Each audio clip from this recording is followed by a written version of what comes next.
Welcome to the Kenny by the Lake podcast. I mean, Steelers by the Lake podcast with my co-host Cody. Cody, how you doing today, bud? Oh, I'm doing splendid, my guy. Just enjoying this Texas weather while you guys are up there getting cold already. I'm down here, and my highs are like, or my lows in the morning are like your guys' highs right now. I'm pretty sure. Oh yeah, so about 60. Yeah, about. It was like 54 when I woke up. Yeah, I got to a balmy 64 degrees, I think, this afternoon. Dang. A very small part of me misses this time of year weather, but coming, December, I'll be like, I'm in Texas. No, yeah, trust me, you won't miss it when we're getting 8 feet of snow. No, not at all. I showed a guy today at work from Cuba, some snow videos and pictures I had from it, good old Erie, Pennsylvania, and he was just blown away because he had never seen snow ever. So it was a fun time.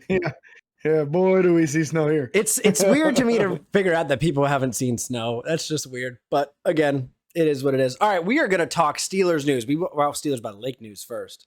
Yes. Speaking of other areas around the globe, around the states, we've got the top 5 states from last month and then also the top countries from last month. Yeah. Top countries, let's get them out of the way first. The United States in at number 1, Canada in at a strong number 2. Ooh. Seems to be getting stronger every month. And then a 3-way tie for 3rd place between Costa Rica, Spain, and the United Kingdom. Dang, that's actually pretty cool. I'll take that. Yeah, it is. Oh, I'll absolutely take that. Top states, we're going to go through just the top 5 here. You have Pennsylvania number 1, shocking, I know. New York number 2. California number 3, Kentucky was tied for number 3, and then also a tie for 5th was Colorado and West Virginia. So thank you guys tuning in from all over the globe and all over this great country. So now it's time for Steelers news. Yeah, man, always neat to see folks checking in from all over the globe, really. Absolutely. Steelers news previous to the game, the Steelers did sign cornerback Mark Gilbert back to the practice squad. Yeah. We like him. We were talking about that before the game when last week he had been released and they brought somebody else, and we're like, doggone it, we really wanted to see him try to get a chance to be developed. Well, he's back. They released offensive lineman Ryan McCollum in a corresponding move. That's fine. That's okay. And then some elevations previous to the game, Cody, if you want to cover those. Yeah, so Steelers elevated cornerback Josh Jackson and outside linebacker Ryan Anderson for Sunday's game. I don't think either of them saw playing time, if I'm not mistaken. I think Ryan a few snaps. I'm not so sure that Josh got on the field though. Yeah. But so those 2 elevations, again, not a big deal for the game, other than the fact that they were available for us if we needed. They also had an actives. Nothing surprising here. Mason Rudolph, Kendrick Green, Steven Sims, Mark Robinson, David Anini, and Akilla Witherspoon, which was obvious because of the injury. So we knew that before going into the game. We knew that before on the last episode. So now, real quick, before we talk about the game itself, James, you were there. You got to witness Pittsburgh welcome in the new era of Kenny time. How was it? How was it, James? Oh, fun time, man. I'll be honest with you. I think they were calling for Kenny on like the 2nd drive of the game. That's when the Kenny chant started. So it was pretty early. I'm imagining they've probably been going on all season long at the home games. But yeah, there was plenty of excitement in the air. Not a very large contingency of Jets fans, a few of them here and there, but I would say that in most home games I've gone to, there's been a larger showing of the opponent than there was of the Jets, which ironically, they're really not all that far away. Yeah. But fun experience. People were generally in a good mood and nobody overly optimistic, to be realistic. People were going into the game thinking, well, hopefully we win this, but I'm not so sure we're gonna. Seems about right. So fun experience overall. Some fun neighbors behind me sitting at the game. Some Canadian folks. Ooh. Made some friends with them and some good diehard fans. They had a pretty good clue what was going on in the game too. So maybe they'll be listening to this episode of the podcast. I hope so. They did receive some business cards and some advice on listening. So there we go. If you did, thanks for tuning in, guys. Absolutely. So with that being said, I wanna also take the time to welcome in an era of the podcast that we're gonna start going through. James brought it up. James was the creator of it. However, I want to turn it into something, and I don't know what it's going to turn into yet. If you guys have any suggestions, let me know. But James and I will be talking about it this week. James, we got 3 peas in a pod. Cast. That's right, baby. We got 3 peas in a pod. I feel like this has to be some kind of segment for the show to talk about Kenny Pickett, 1 P, George Pickens, the 2nd P, and Pat Fryermuth, the 3rd P. You want to talk about killer bees? The funny peas, I don't know what to talk. I don't know what to call them. These guys might be something here. Yeah, definitely the highlight of the game. Seeing these 3 guys all gel together and really step up to the plate, and time after time after time as the game went on. If we start through the actual game itself, I felt like Mitch was just off with his timing most of the first half.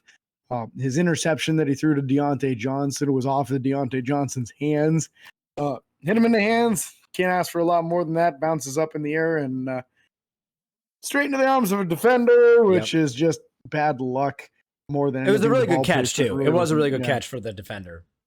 Yeah, there was a few of those, man. Those guys had a lot better hands than our guys did. They did. They definitely which is ironic because we got 2 interceptions, but, there was one also that number 35, Arthur Mollett, dropped at it, hit him right in the chest. There was a couple there was also that one that was called a no interception on the sideline.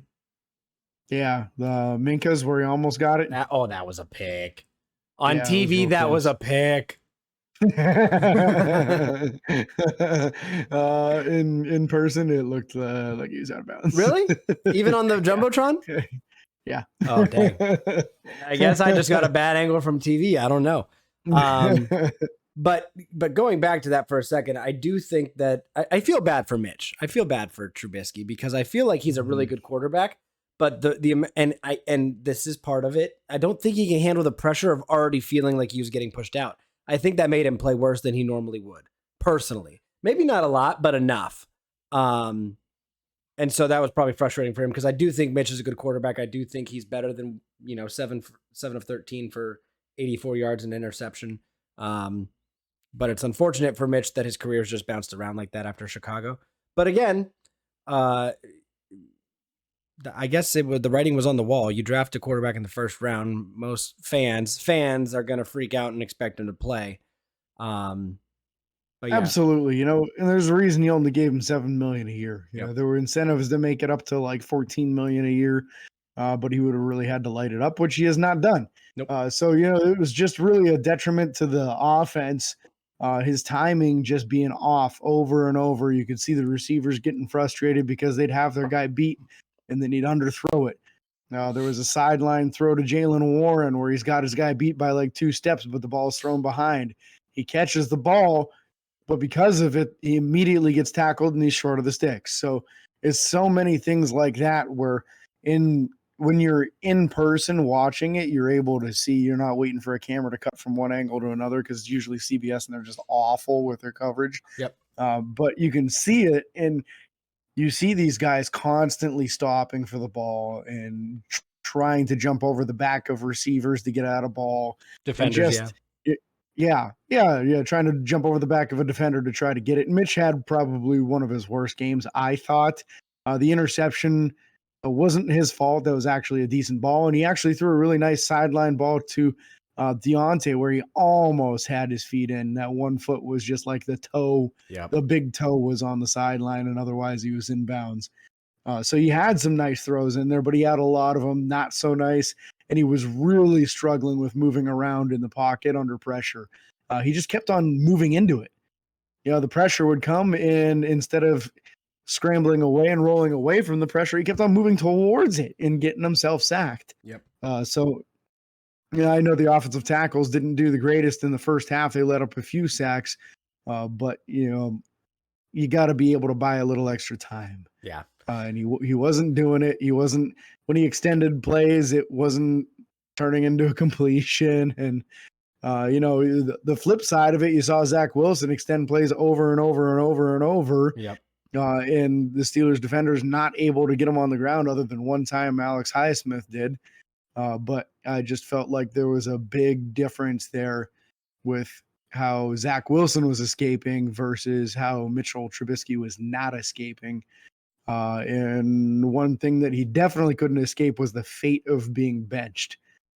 So that was just inevitable. And nobody in the stadium thought for a second that it was going to happen at halftime. And then there it was. He gets marched out, and that place just went absolutely I heard it on bonkers, TV. man. I heard it on TV. It was pretty loud. So I can only imagine how loud it was there. But with that being said, Kenny Pickett came in, and Kenny Pickett kind of put on a show. His stats won't necessarily show it, passing stats.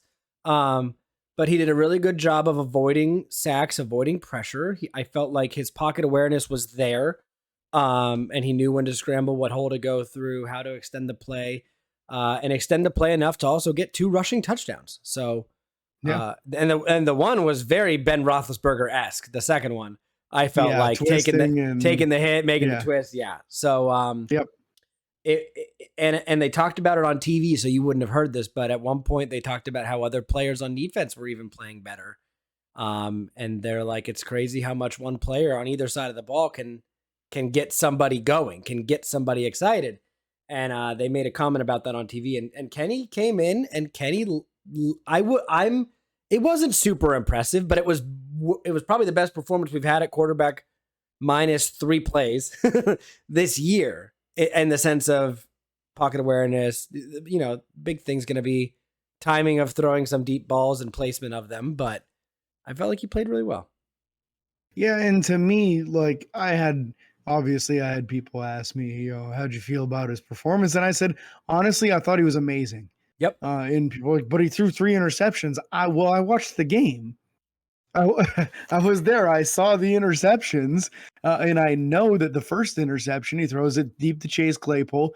Maybe he could have thrown it a little bit earlier, but in the end, it's a one-on-one jump ball situation with a 6'4" wide receiver and a 5'8" defensive back, and he had position. Yep. He had the defensive back behind him. He jumps up to high point the ball, but never extends his hands up in the air and lets the ball come down to his chest. It was almost like this. Yeah. Yeah, and absolutely. Not like this. Yeah. So if his hands go over his head to high point the ball, it's a very easy catch. It just makes me wonder, did Chase Claypool ever play basketball? Because like every time you rebound a ball, you have to go up for the ball and get it at its highest point. You can't just let it come to you. And he could have easily run backwards or not as far, like by a yard, 2 yards. I felt like not only was his placement bad hand-wise, but like his body positional, other than being in front of the defender, his body positioning was also poor because he could have gone more towards the ball and high pointed it better the way that you're supposed, like the definition of high point. He could have done a better job than that. And now I agree with you, Kenny, that ball could have been better. That ball could have been more out in front of him, could have been thrown earlier, could have bbeen thrown more to the side. It was kind of a jump ball, but that's what these wide receivers in the NFL do. That's what they're paid for. These jump balls. 5'10" Antonio Brown won that jump ball 9 times out of 10. So when you have a 6'4" wide receiver going up against a 5'8" safety, you assume that he's either going to win that or it's going to fall incomplete. Yep. So for him to allow it to be basically popped straight up in the air and then the defenders to intercept it, it's on Chase more than it is on Kenny to me. Chase has either got to come up with that thing or figure out a way to break it up. But, you don't draft a guy that athletic, that big, that strong to expect him to lose all the jump balls. Yeah. And he wasn't done. He had more up his sleeve in that category. And to rewind slightly at the end of the first half, what we first thought was the last play of the first half. So Mitch bombs one deep, right? Only 2 receivers in the area, Deontay Johnson and Chase Claypool. Ball falls short of it, is easily intercepted. We find out later it's because Mitch got absolutely blasted on the play. There was a roughing the passer penalty on the play, but the receivers didn't know that. They're 50 yards downfield. The defender starts returning the ball, and there's no time on the clock. So as they start approaching the offensive linemen, tight ends, and and running backs, and George Pickens, who is the other wide receiver on the play, who's the only wide receiver attempting to tackle the ball carrier. Chase Claypool and Deontay Johnson are just back there moaning and whining and complaining in zero effort, not even a light jog. After he got about 40 yards downfield, Chase Claypool realized that, hey, maybe I should go try to help out my teammates. Deontay Johnson never did. He just pouted and stormed off to the sideline and never helped. And if there wasn't a penalty on the play, they could have scored a touchdown on it. And one of your most athletic guys on the field who has a responsibility to his teammates just said, screw you. Yep. I was furious, man. I was screaming at the top of my lungs about how lazy of a play that was on his part, because it's not the first time. He did that to Ben over and over and over. Yep. And now Ben's gone, and Ben doesn't have to deal with it anymore. Now Mitch doesn't have to deal with it anymore. But I swear to God, if he does this to Kenny Pickett, man, and here's don't the do thing. this to my rookie. Here's the thing. I will say it is 100% both sports psychology related and personality related. I don't think either of them, I don't even want to say personality. Neither of them are bad guys. Neither of them are lazy individuals. However, they have both been on a roller coaster of a ride with Ben Roethlisberger. Is he retiring? Is he coming back? This and that, blah, blah, blah, whatever. The arm surgery, the Ben can't play very well, but we're not going to put somebody else in. They've had issues with, and we talked about this before. I thought Ben played worse than you thought in his final few time with Pittsburgh. But these guys are so demoralized. This next game I'm watching very closely because I feel like the players were demoralized, especially the wide receivers. One, because of the plays that they've made or lacked making. And two, because of the losing streak and because of how bad the offense has been and all this other stuff. This is officially a Mike Tomlin situation where he needs to turn that around. Mike Tomlin needs to come into these wide receivers or the wide receiver coach, whoever, and say, look, this is a fresh start. This is a new beginning. Deontay, forget last game. Forget the other games with Mitch and the other games with Mason, the other games with Ben. You can prove, or you have a chance to say, hey, it wasn't all me. You can put some of the blame on somebody else. Almost. You know what I mean? Like, they can come out here and explode now. And I'm ready to see that. But I do think that this is a coach's standpoint, or maybe a Kenny Pickett standpoint, to call these guys to hire now. Like, it's a new era. They need to get their heads out their butts and learn how to use their hands. I think, honestly, where I'm at with it is I think the only message that Deontay Johnson will receive is being benched. And I know he's a Pro Bowl caliber receiver. I know he made it to the Pro Bowl last year, but giving up on your teammates and that poor of effort, and this is consistent. Yeah, last year, I counted 3 or 4 interceptions that went against Ben Roethlisberger that he overthrew Deontay. It wasn't an underthrow. It was an overthrow. And Deontay just decided, well, I don't think I can get that. And he just gave up on the play. And then the defender ran right by him after intercepting it because he didn't feel like he should have to bother to try to make the tackle. It's just being a crap teammate. And I very specifically remember, too, that we talked about where it was a catchable ball and Deontay just gave up in general and led to it being intercepted. It wasn't always that it was overthrown. Sometimes it was just simply, oh, I think the ball's in the air. I think Ben missed me. Let me just stop or whatever. Yeah. I don't know. Giving up on routes, just not the kind of thing that you pay a franchise wide receiver for. And Antonio Brown was the best at never giving up on a route. Yeah. You know, people always want to say Deontay's going to be better than AB one day or blah, blah, blah, whatever. Because Deontay has the ability. I just think he doesn't have the motivation, the self-motivation to go out and perform and go out and make plays. So I don't know. I think if Deontay can get his head on straight, he can be a tremendous number 2 to George Pickens. That's fair. Tremendous. That's fair. He would probably blow up like Juju did his first year because Juju had going against number 2 corners nonstop. He'd tear them up. Exactly. Deontay, this is a big opportunity for him. It's too much, I think, right now for him being the number 1. And yeah, and now, I mean, realistically, if you're Kenny Pickett, if you've got both Deontay Johnson open on a route and George Pickens on a route, who are you throwing the ball to? George Pickens. Every time. I'm not thinking twice about it. No. He's not giving up on the play. If it does get interception, he's going to smash that dude into the ground.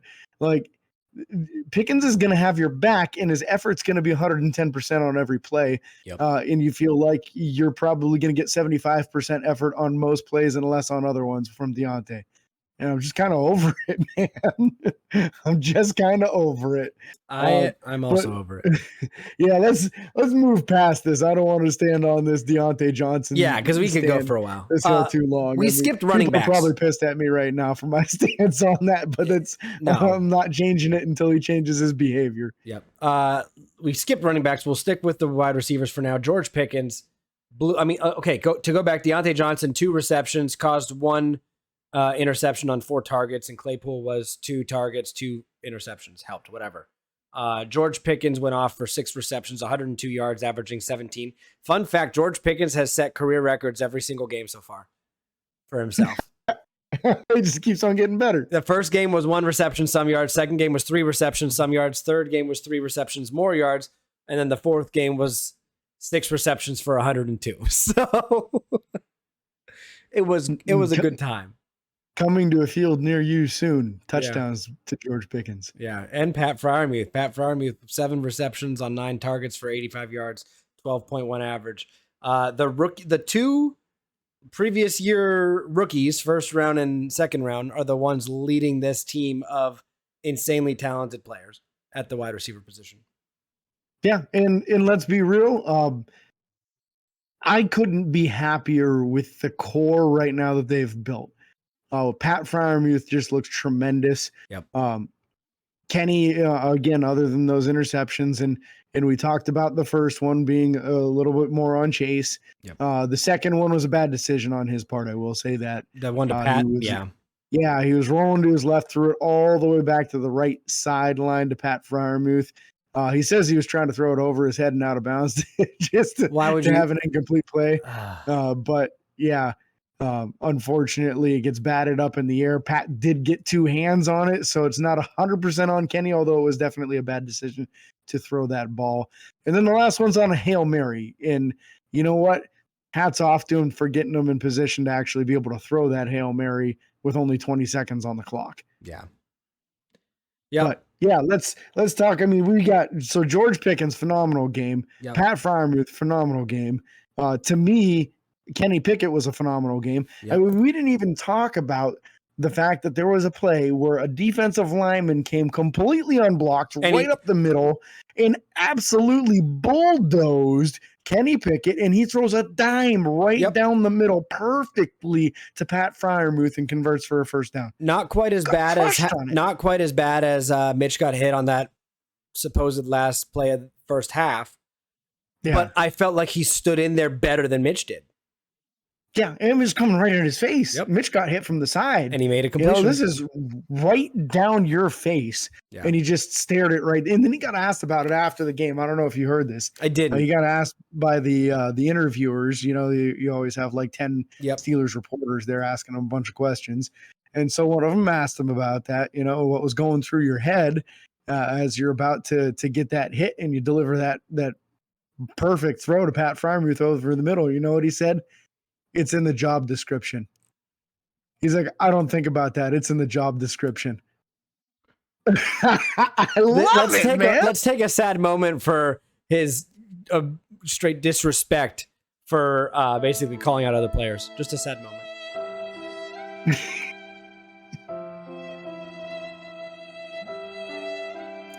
I don't know. He called him out so bad. I mean, you know what I mean, though. Like, he didn't call him out, but he just basically, it was so good. He basically said crap is going to happen, man. Yep. It's going to happen, and I'm not going to back down when it does. Yep. Nothing is perfect anywhere in life, and certainly not in the NFL. And he knows he's going to get hit from time to time, and the man is not 1 ounce scared of it. Yeah. And I love that. It's fun. Dude, when he made that throw, everybody in the crowd just started looking at each other and we're like, we got a player here, man. He really just made that throw. Yeah. Yeah, very interesting. I don't know. Nice game by Najee, too. Pause. Okay, continue. Go back. Sorry. I want to I want to bring it up before I forget. I knew this was going to be a fun one, man. I want to bring it up. I don't know how much fun you can have after a loss, but we're having fun right now. I didn't want to forget to talk about something. Dylan Sonny, my good friend Dylan Sonny, who's a friend of the podcast, sent me a fact that we kind of adjusted afterwards. Mitch Trubisky, 42 drives in the season so far, with 4 of them leading to touchdowns. Kenny Pickett, 5 drives so far this year, and 2 of them were led to touchdowns. Shout out Dylan though, listening to the pod and good friend from college. Yeah, sending in some messages like that. Appreciate that, Dylan. Yep. We're gonna shout you out every time you do that. If you got like a business or something, let me know, bro.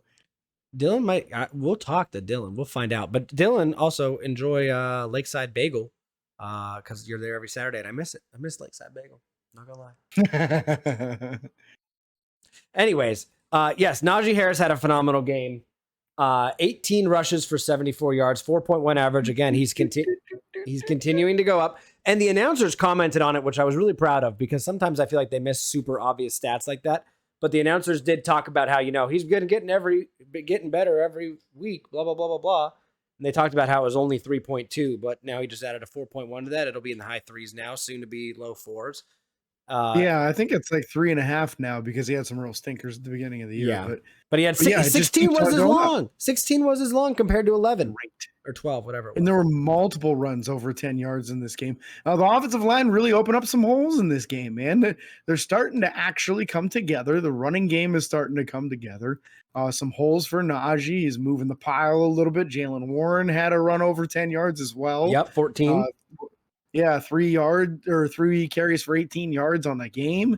I mean, it was a nice performance by these running backs. And I loved seeing the toss with Derek Watt out there blocking and just kind of blowing people up and making holes.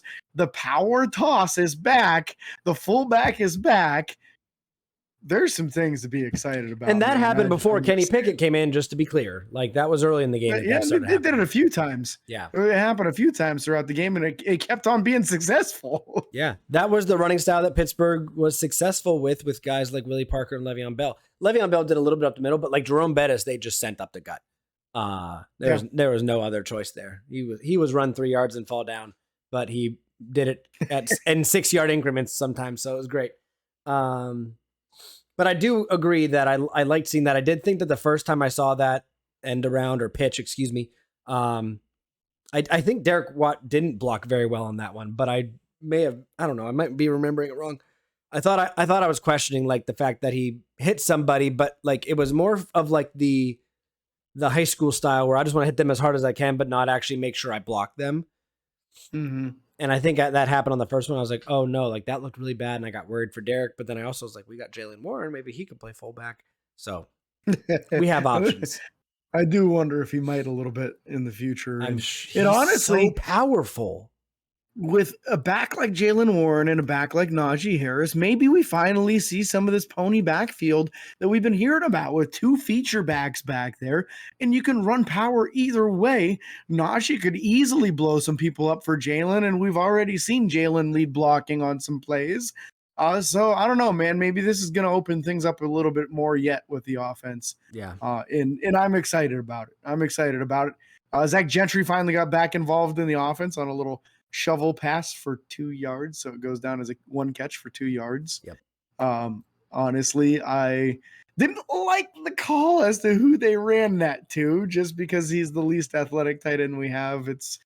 They were at the 4-yard line. He made it to the 2, so it made it closer, I guess. And I think that was one of the drives that Kenny got one of his touchdown runs on. Yeah. But still, I was like, man, if you're going to run that, I feel like that should be Connor Hayward or Pat Fryermuth running it because they're just a little bit more athletic. Yeah. Even though Hayward's a little bit smaller but still beefy, he is more athletic than Gentry. And he's a power running back by nature. He's just playing tight end because it's the only way he can get on the field. Yeah. Yeah, so it was a good performance by the receivers again. Well, 2 of them. 2, and one's not a receiver. Basically, Pat Fryermuth and George Pickens. And I was kind of embarrassed by Claypool and Deontay. Yeah. And then so obviously running, I did think that This is going to be a transition period. I do think that the running game was better because, again, like you said last week, the offensive line played better. Yeah. Especially in the second half. I think in the second half, very similar to how I said, these other players are getting excited. These other players are getting motivated. They talked about it on the broadcast. The insert of Kenny Pickett got people excited. And so, I don't know. The offensive line was just very, very good and motivated. I saw more of the nasty we talked about in the second half. So I don't know. I was happy to see that. And that's just going to be a chain reaction to having somebody like Kenny who's not scared to throw the ball over the middle and spread the ball out. The safeties have no choice but to back up and play at a normal distance. And now Najee has room to run. Yep.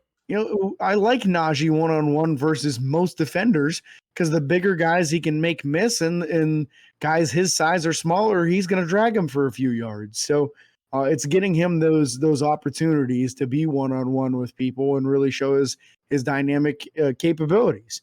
I'm happy about that. I think it's going to be really exciting to see Kenny for an entire game, even though Buffalo's a very difficult opponent, but I know they're pretty banged up themselves. I think last week they had both starting safeties and their number one corner out. So that might bode well for Kenny to give him an opportunity to push the ball down the field a little bit against some backup DBs. Yeah. But we'll get more into that on Friday's episode when we start talking about what's going to go on with the upcoming game against the Bills. We got to talk defense still, Cody. We do, and then special teams.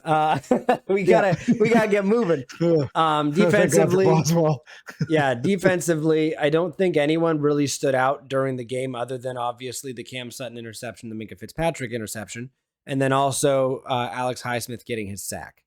Those are you're like counting them. Those are my three. Those were my big three things that play. I mean, other than that, nobody sparked. Nobody. Yeah. I didn't see any good big hits. I didn't see any good coverage plays. I'm still waiting for a middle linebacker to tip a pass. Yeah, Arthur Mollett had a very good pass defense that I appreciated. Granted, that might have been the one that counted as the one that he dropped. But it was a good play. Oh, yeah, it hit him in the chest. Well, he should have intercepted it. Then let me clarify. I'm talking about the other one that they maybe didn't count as a pass defended, but the guy, because it's not. Because, the guy caught the ball, and it was very early in the game, and he, on third down, just went up and stuffed the guy. So it wouldn't have counted as a pass defense, but I felt like that was a big play for Arthur Mollett, especially being the guy that's mostly coming off the bench playing in the nickel. Mm-hmm. I did enjoy that. Yeah, I think Arthur made a nice play against the run-on-one play too, hitting a running back behind the line of scrimmage for about 3 or 4 yards. It's tough to watch right now because I feel like Minkah displayed his dominance early in the game once again. He had an interception early, and then they just tried to throw away from him the rest of the game. He almost had 2 more interceptions throughout the game. So I have to say that I actually was really, really excited and glad to see the effort that we got out of Minkah. He had a toe drag situation on the sideline on an interception where he was unable to get the second foot in.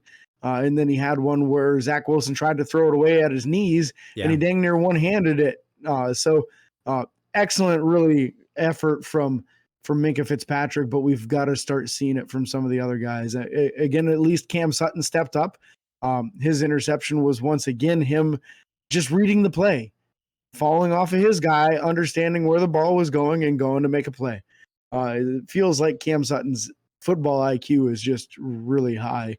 And I really wish he was like a step faster than he is, because he'd be like an interception every game kind of guy if he was. But as he is, he's a solid number 2 corner, and I'm grateful to have him. I need to see more out of the middle linebackers in the passing game, man. I feel like they're getting completely exposed. The middle of the field is just wide open. Yep. You can throw anywhere you want to over the middle of the field, and Miles Jack, Devin Bush, and Robert Spillane are not even going to slow you down. They're not going to tip the ball. They might tackle it right afterwards. I will say but this. They're not preventing it. I will say this. I do believe that part of that middle of the field being so wide open is also on Trey Edmonds. Minkah's the deep safety. We all know that. Terrell Edmonds is the guy that has to play over the top. And when those linebackers aren't back in far enough coverage, he has to be there up top. And I feel like I'm not on the hate Terrell train, even though I'm not a huge fan of him. if this was happening with any strong safety, I think that falls slightly on the strong safety, specifically the middle of the field, knowing that you're not the deep high safety normally. And if we're going to go there, we got to be real about it because Trey Edmonds got a concussion in like the second quarter. So the entire second half was on Trey Norwood. True. So but either way, I feel like it falls on the aspect of the strong safety specifically. Yeah. Yeah. So that's, I mean, it definitely got worse after Terrell Edmonds was out. I felt like in the first half, they really kept it under control. And in the second half, that they were just able to drive right down the field on him. And you could tell that there was some issues going on there in the secondary. And it's just a big drop off. It's not like I think that Terrell Edmonds is a tremendous safety, but him and Minka do have good chemistry and they typically are on the same page with each other. And Trey Norwood's just a young guy still trying to figure all that stuff out. He didn't really play a ton of safety in college and got forced into action. I mean, at one point, Minka went down and we had a safety pairing of Trey Norwood and Miles Killebrew back there. And that, to me, is just terrifying. I don't want to see that ever again. I hope Damontae KZ is healing up nicely from his injuries. I know he's got at least one more game on the suspension that he's got to serve, and then he'll be eligible to come back after that. But man, we need better safety play from a number 3 safety. There was a few times in that game as well that Trey Norwood got kind of exposed, took bad angles, and couldn't get guys to the ground. I think he cleaned it up a little bit later on in his tackling, but early when he came in, he was missing some tackles and some plays were happening because of it. Yeah. I don't know. I feel like that kind of finishes the secondary. We talked to, Terrell Edmonds, no, there's not concussion. Really. Yeah. Minka played phenomenal. Again, I do agree with your excitement for Cameron Sutton. He's playing very well at the position that he's currently asked to play. With being able, even though Killer Witherspoon was out this week as well. So I don't know. Let's talk special teams. You want to go Boz or Harvin first? Do you want to talk linebackers and D-line at all? Did we? Just I guess I want to at least touch base with Alex Highsmith. That's fine. I feel like the middle linebackers were okay they were good against the run in the first half and not so good in the second half. Yeah. And Alex Highsmith was just around Zach Wilson all game long. He got the sack early, and then the rest of the game, it seemed like they were chipping him every single play with a running back or a tight end coming out so that he couldn't get straight into his pass rush. But there was probably at least 2 or 3 times where he had hands on the quarterback and just couldn't get him to the ground. And he's going to be beating himself up about that. This is the kind of thing that Stephon Tuitt used to talk about. I just got to finish the plays. And then the next year he powered down 11 sacks. With Alex Highsmith getting this additional sack, he's at 5.5 on the season, which breaks the Steelers' record for the most sacks after 4 games in a season in Steelers history. So congratulations to Alex Highsmith on that. He is also still leading the entire NFL with 5.5 sacks. There's a couple guys with 5. And no one's talking about him. Nope. I haven't seen one analyst or ESPN thing or Pat McAfee. Let's talk about Alex Highsmith. Pat McAfee gives Alex Highsmith praise. He has before, but I still feel like they're not talking about it enough. That's a big number. That's a big deal. Yeah, it's nowhere near enough. The kid's having a real nice season. And with all this pressure on him now too, with TJ out, there is so much pressure on Alex Highsmith to step up and be the man. And he's doing his part. If he cleans up that and gets the quarterback to the ground a couple more times when he's getting his hands on him like that, he's going to be putting together a monster season and push what TJ did last year. Yeah. Let's be real. 5.5 sacks after 4 games. That's a blistering pace. He's right on pace to be where TJ was at the end of the year last year. Yeah. Yeah. So I'm excited because when TJ comes back, we're all assuming he will, Alex is going to have even more opportunities. You're right. And he's eligible after the Buffalo game. That'll be his 4th game out. Yep. So I don't know where he's at health-wise. They're not really teasing that. They're not letting us know. But as far as going to the injured reserve and being eligible to come off of the injured reserve, his 4 games will be up after the Buffalo game. Yeah. So that's something to look forward to at least, because honestly, the other outside linebackers on the team are not doing well. The Philly special given up was 100% on Malik Reed. He just completely blew it. Had no contain on his end at all. And we're just not getting any pass rush out of these other guys either. They're not getting there. They're not getting the quarterback to the ground. If your name isn't Alex Highsmith or TJ Watt and you're an outside linebacker, you got 0 sacks on the year, and there's been plenty of snaps for them. Yep. So these guys got to at least contribute somehow. I need to see some passes deflected at least if you're not going to get the quarterback to the ground. At least punch the ball out while running back's running by you or something, man. Yeah. We got to see some kind of improvement. In the D-line, I felt like we had some bright spots here and there. I think Larry Ogunjobi played a little bit better this game. Cam Hayward still registering a bunch of tackles, but not getting the pass deflections, not getting the sacks, not getting the forced fumbles. And we really need it from him. We really need it from him. Alex is the only one making a significant impact on that front seven right now. Yeah. Okay, so done with defense now. So I just felt like we highlighted specific players and then whatever. Yeah, I don't need to talk about all of them. Presley Harvin. Real quick, the Marvin Leal really was fantastic in the first half. That's fair. That is fair. Yeah. He had a lot of nice plays. He was behind the line of scrimmage, being very disruptive in the first half. Yeah. Presley Harvin, 4 punts, 39.5 average. That we got to figure out the numbers. But he had 2 inside the 20, so it's hard to figure. Oh, he was shanking the hell out of him, man. I know. Well, you were there, so you're right. I was there. It wasn't good. I know. I feel like even the ones that look good. I feel like even the one that looked good, he shanked a little bit. There was one that he pinned him at the 9-yard line. That was an excellent punt, and the rest of them, not so great. Yeah. And that Gunnar Olszewski kept on misjudging the punts. Yep. He let 2 of them bounce in front of him. And I know that's on the side that's a little windier. It's a little tougher to judge what's going on that side. But let's be real, man. You got to at least catch that ball. If this continues, I really want to see when Calvin Austin III is healthy enough to come off of the IR, man, let's just sit Gunnar down. He doesn't do anything on offense. I want another wide receiver out there that can do something on offense at least. Yep. Because right now Gunnar is giving you not much as a return guy and doesn't get on the field really at all on offense. So I'm not seeing it right now. You got to be able to at least field that ball, man. Yeah. No, I agree 100%. Benny Snell had the one kick return for 7 yards.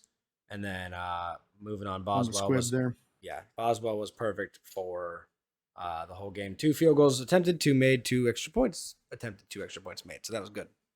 And he broke a record for that stadium, whatever you want to call it, Heinz Field, Acrisure Stadium, that same facility there.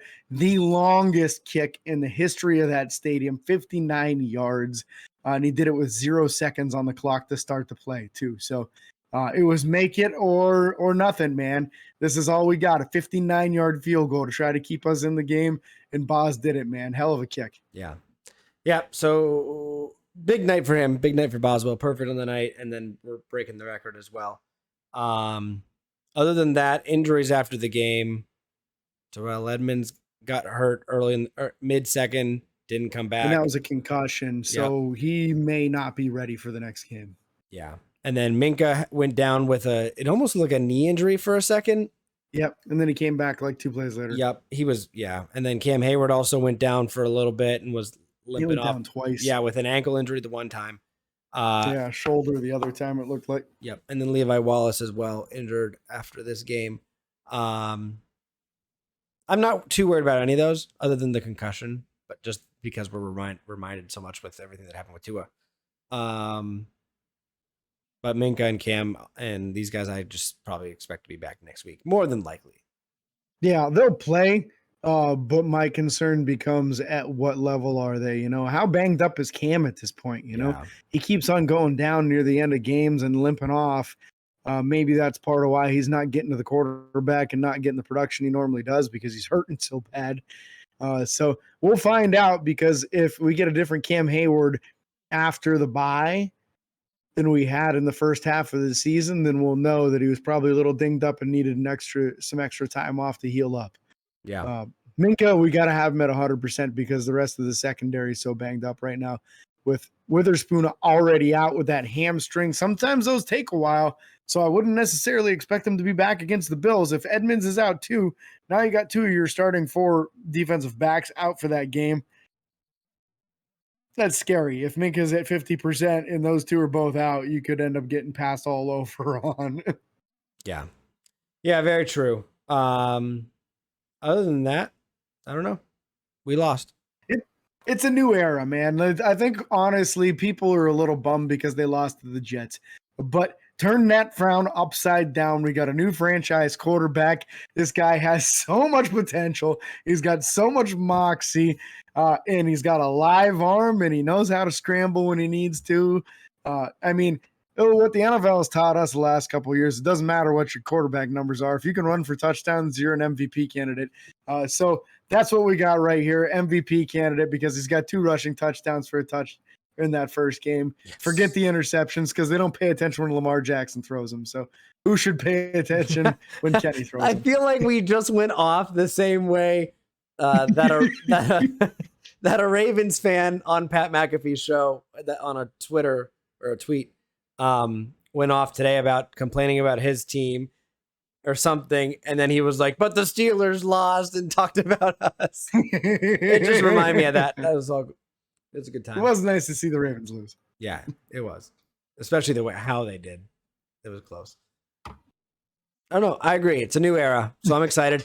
3 Ps in the pod. We're excited for Kenny Pickett, George Pickens, and Pat Freiermuth, the Killer Ps. I guess. I don't know what else to call them. Anyways, we'll see you guys again later this week.